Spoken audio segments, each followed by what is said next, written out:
menos epsilon φ ponto. Então, quando eu multiplico uma equação de campo pela derivada temporal do campo, na verdade, esse parâmetro é constante, eu estou multiplicando pela variação temporal do campo sobre translações temporais. E aí, o que sai quando você tem invariância translacional? Conservação da energia. Então, por isso, aquele método que eu estava falando de multiplicar a equação pelas derivadas temporais dos campos, você, no fundo, na verdade, o que você está fazendo é multiplicar pela variação do campo sob uma translação espacial. E se o teu lagrangiano é invariante translacional, essa variação aqui, aplicada à equação de campo, vai te dar uma equação de conservação. O que sai associado à invariância translacional do tempo? A conservação da energia. Então, isso ele está colocando.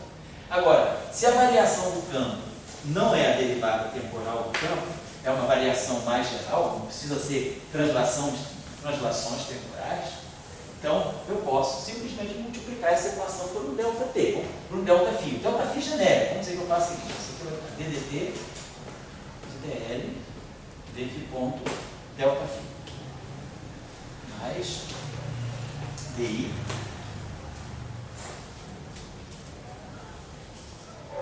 dl dφ. Estou multiplicando tudo por ΔΦ menos dl dφ ΔΦ. Claro, se ΔΦ for a variação do campo sobre translações temporais, eu vou usar que ΔΦ é menos epsilon ddt de φ. E aí o que vai sair daí deve ser a conservação da energia. Mas eu estou deixando o ΔΦ geral, como você falou, uma transformação de simetria geral. Então, vamos fazer o seguinte, vamos dizer que esse campo aqui, eu posso escrever esse termo aqui da seguinte maneira, ddt de dl dφ ponto ΔΦ. Vou ter esse ΔΦ aqui. Agora, claro, essa derivada batendo aqui produz esse termo, ela vai produzir um termo escuro, então vai ficar menos dl dφ ponto derivada temporal de ΔΦ. Depois desse termo aqui eu vou fazer a mesma coisa. Eu vou incorporar essa divergência no termo todo. A divergência de dl d dφ ΔΦ. E aí menos dl d dφ di ΔΦ. Estou só produzindo termos que são parecidos com a equação de continuidade. Mas aí eu tenho que jogar fora esse termo que ele aparece espúrio aqui. Aqui eu produzo esse termo aqui, me reproduz exatamente isso, mas gera esse termo que eu estou tirando. E aí esse termo aqui fica como está, menos dl dφ ΔΦ. Então, a zero. Muito bem, deixa eu apagar isso aqui, apagar essa equaçãozinha da pressão. Então eu já ganhei uma equação de continuidade, vai ser ddt de dl dφ ponto ΔΦ. Ganhei um outro pedaço da equação de continuidade, mais di dl dφ ΔΦ. Agora, apareceu esse termo aqui, ó, menos dl, pegar esses termos todos, menos, tudo que vai multiplicar, menos dl dφ, que é esse termo aqui, ΔΦ, esse termo aqui. Depois, menos dl dφ ponto, derivada temporal de ΔΦ. Depois esse termo aqui, menos dl dφ di ΔΦ. Isso tudo igual a zero.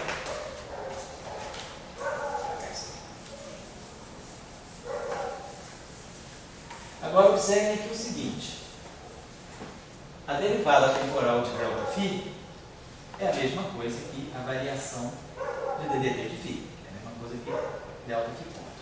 E a derivada espacial de ΔΦ é a variação da derivada de φ. Então esse termo que está aqui, eu posso estar escrevendo da seguinte maneira, ó. dl dφ ΔΦ. dl dφ ponto, estou derivando em relação a φ ponto, e variando em relação a φ ponto. Derivando em relação a dφ e variando em relação a dφ. Então isso aqui na verdade é um ΔL. Se L é isso aqui, quer dizer, quem é a variação de L com respeito a uma variação delta φ? É dl dφ delta φ, mais dl dφ ponto delta φ ponto, mais dl ddi φ, né? Então, aqui que é então a gente chegou à seguinte conclusão. ddt de dl dφ ponto delta φ mais dl ddi φ delta φ menos delta L igual a zero. O que é delta L? É a variação do lagrangiano sobre aquela transformação. Se o lagrangiano for invariante, teorema de Noether, eu tenho uma equação de continuidade. Derivada temporal disso aqui, mais a divergência disso aqui igual a zero. Então, se o lagrangiano for invariante, nós temos uma lei de conservação. Se o lagrangiano não for invariante, eu ainda posso também ter uma lei de conservação. Imagina que a variação do lagrangiano não seja zero, mas seja, por exemplo, uma derivada no tempo. Então, que o ΔL seja ddt de alguma coisa, uma grandeza f, eu posso incorporar isso aqui. Ou se a variação do lagrangiano for a divergência de um certo vetor g. Imagina você calcula ΔL, você faz a transformação, aí você vai calcular ΔL não é zero. Mas é uma divergência que você incorpora isso aqui. Então, quer dizer, se o lagrangiano for invariante, ou se o lagrangiano variar por uma derivada temporal, ou por uma derivada espacial, ou por ambas, eu ainda tenho uma lei de conservação. Por exemplo, no caso da supersimetria, na supersimetria, nunca o lagrangiano é invariante. Quem é invariante é a ação. Né? Porque a ação pode ser invariante, né? A ação é integral, vamos dizer, do lagrangiano. Então, se o lagrangiano, a variação da ação, a variação do lagrangiano. Se esse lagrangiano variar por uma divergência, usa o teorema de Gauss. E aí a ação é invariante, mas o lagrangiano não é. Então, o lagrangiano, se ele varia, se ele é invariante, ou se a variação dele é uma derivada temporal de alguma coisa, ou um divergente de alguma coisa, ou ambos, né? Pode ser um ddt de f mais uma divergência de g. E se o lagrangiano varia dessa forma ou dessa forma, eu incorporo essas grandezas aqui. Eu redefino o que é energia e redefino o que é o vetor de Point. E ainda tem uma lei de conservação. Agora, se o lagrangiano não for invariante e ao mesmo tempo não se enquadrar nesses tipos de variação, eu tenho isso aqui é igual a ΔL, que é efeito de zero. Aí a lei de conservação é quebrada. Então o teorema de Noether está aqui, isso é o teorema de Noether. Quer dizer, ele está me dizendo simplesmente isso, que a chave do teorema de Noether está aqui. Se o lagrangiano é invariante, isso é igual a zero, tem uma equação de conservação, uma equação de continuidade. Se o lagrangiano não é invariante, mas é uma derivada temporal ou uma divergência, também continua tendo uma equação de conservação. Então, eu tenho a simetria. A simetria do lagrangiano implica uma equação de continuidade. Tá? Então, é o que você falou. Se joga ali um ΔF, ΔΦ qualquer. Você não precisa se preocupar se é, que tipo de pode ser uma transformação de gauge, pode ser uma transformação de rotação, pode ser uma transformação de dilatação, pode ser uma transformação de rotação espacial, pode ser uma transformação de translação espacial, de translação temporal. Você joga um ΔΦ. Mas então, quer dizer, você teria, vamos dizer o seguinte... E o crucial, você joga o ΔΦ, mas se o que vai aparecer sempre para te perturbar é isso aqui. Se isso for zero, você tem... Isso aqui vai sempre acontecer, se a situação for essa. Se a equação de partida de Euler-Lagrange for essa, isso vai sempre acontecer. Quem vai te dizer se você tem a continuidade ou não é a invariância do lagrangiano. Quer dizer, essa é a essência do teorema de Noether nos seus 100 anos, né? Esse ano são os 100 anos do teorema de Noether, né? Tá certo, Vai? Mas essa equação de continuidade, ali, a invariância do Lagrangiano é sobre o caso de uma simetria. Isso. Se ele é invariante sobre a simetria, é zero. E você vai ter aquela equação de continuidade correspondente ao ΔΦ do Noether. Isso, ao ΔΦ do Noether. Isso. Agora, você já tinha, vou dizer, estou botando comigo para 4 casos. Então, você tinha uma lei de conservação geral da Lagrangiana. Certo. Um tensor de energia-momento vindo da Lagrangiana. Certo. Esse aqui é um tensor de energia-momento vindo da simetria de Noether, né? É. Então você tem dois. Agora, olha só, imagina que você não tenha um campo, mas que você tenha múltiplos de campos. Vou botar um índice A, para dizer que você tenha N campos. Então, você vai A tirar... quer ter um múltiplo. Hã? A quer ter um só. Não, A pode ser 1, 2, 3, 4, N campos. A vai de 1 até N. I é o índice espacial. Então, I vai de 1 a 3, é X, Y, Z. Mas o A, você tem N campos. E aí você tem as equações de Euler-Lagrange, uma para cada campo. Então, as equações de Euler-Lagrange, elas têm um índice A ali, elas têm que identificar. Para cada campo você tem uma equação. Né?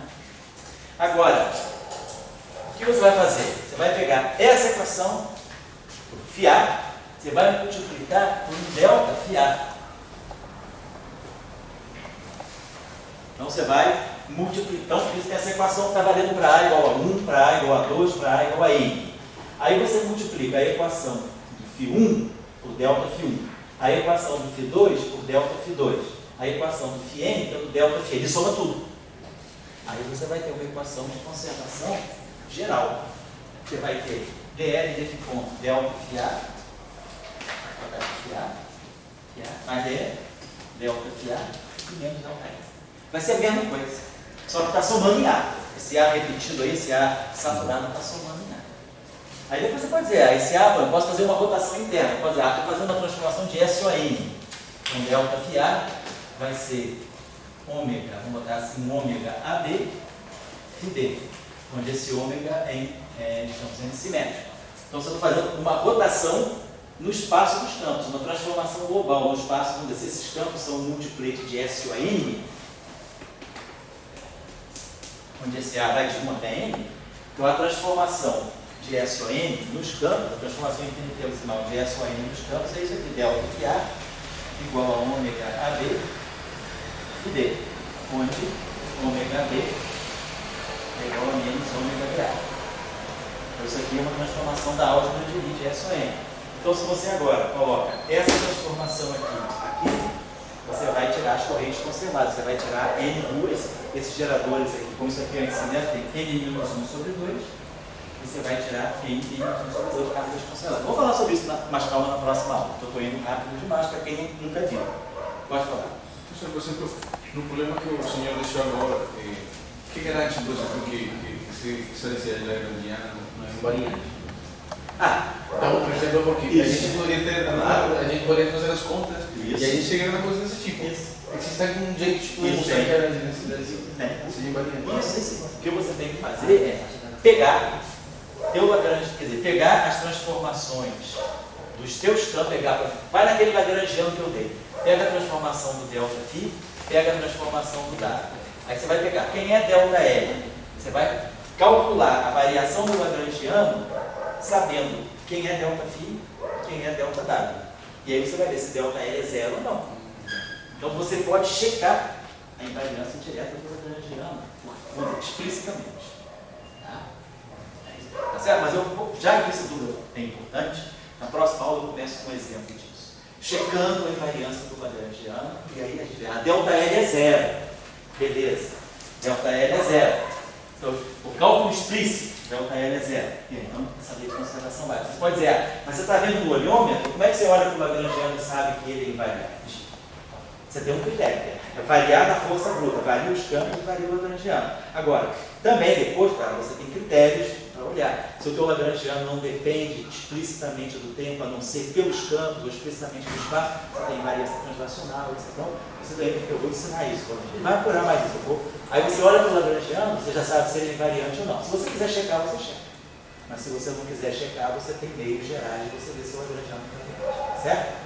O lagrangiano aqui é bastante grande. Não, esse lagrangiano é chato. Passei assim, justamente um caso meio atípico, né? Justamente para pegar todas as possibilidades. Certo? Professor, fala. Só esse delta L, ele não necessariamente é o delta L que leva às equações de movimento. Não é o delta L do princípio variacional. Você já supôs as equações de movimento, no caso. Isso.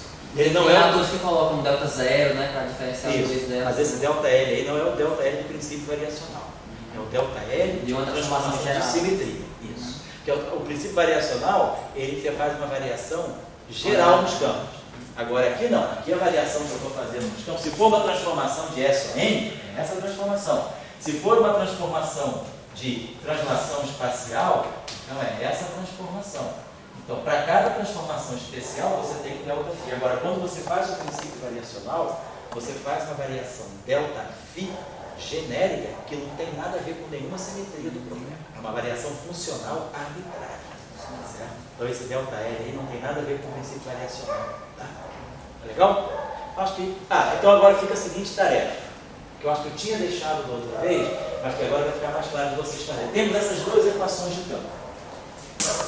O campo φ está acoplado com o campo W e vice-versa. O que eu vou pedir para vocês fazerem é tirar as relações de dispersão. O que significa tirar as relações de dispersão?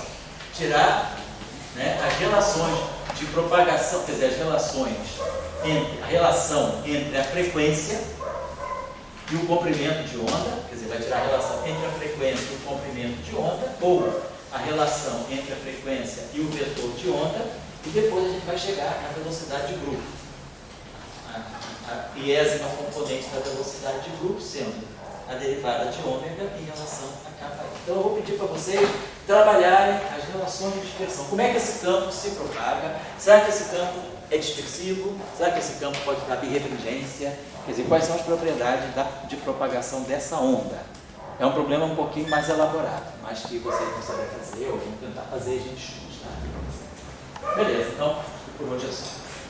Então, pessoal, eu vou fazer o seguinte, às quintas-feiras, a gente pode começar esse curso às 4h30, não às 4 horas, porque eu vou fazer mecânica, né? Qual é o curso? Interações fundamentais. Eu vou fazer interações fundamentais de 2 até as 4 e pouco, todo intervalo de 15 minutos, e aí a gente pega a mecânica clássica. Professor, Oi, não? a gente tentou fazer a relação de dispersão.